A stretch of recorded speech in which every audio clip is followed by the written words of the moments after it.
मधल्या टॉप 9 घडामोडींचा आढावा घेऊयात।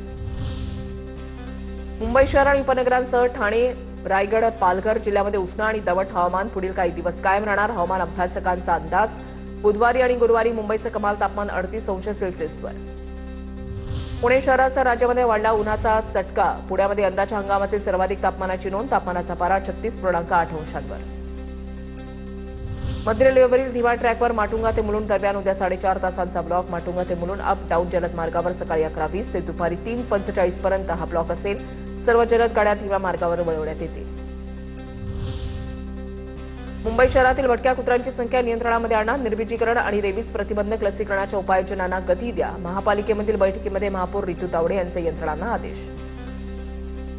जागतिक महिला दिनानिमित्त पुणे परिवहन मंडळाची विशेष भेट। स्वारगेटसह मुख्य स्थानकावरून 8 मार्चला 8 प्रसिद्ध पर्यटनस्थळी विशेष वातानुकूलित ई बस सोडण्यात येणार। त्यामुळे 500 रुपयांमध्ये महिलांना निसर्गरम्य ऐतिहासिक स्थळांची सफर करता येणार। ब्रिटिशकालीन एल्फिस्टन पुलाचे पाडकाम छोटे ब्लॉक घेऊन करण्यात येणार। मध्य रेल्वे मार्गावर मोठा ब्लॉक न घेण्याचा निर्णय। मध्य रेल्वेच्या ब्लॉकच्या प्रतीक्षेमध्ये पाडकाम रेंगाळलं। पुण्यामध्ये नव्या बांधकामासह पुनर्विकास करताना आता 24 ऐवजी 12 तासांची मर्यादा निश्चित करण्यात आली। शहर अभियंता कार्यालयाच्या प्रस्तावाला आयुक्तांच्या मान्यतेनंतर अंमलबजावणीला सुरुवात। सकाळी 8 ते रात्री 8 या वेळेमध्ये बांधकाम करता येईल।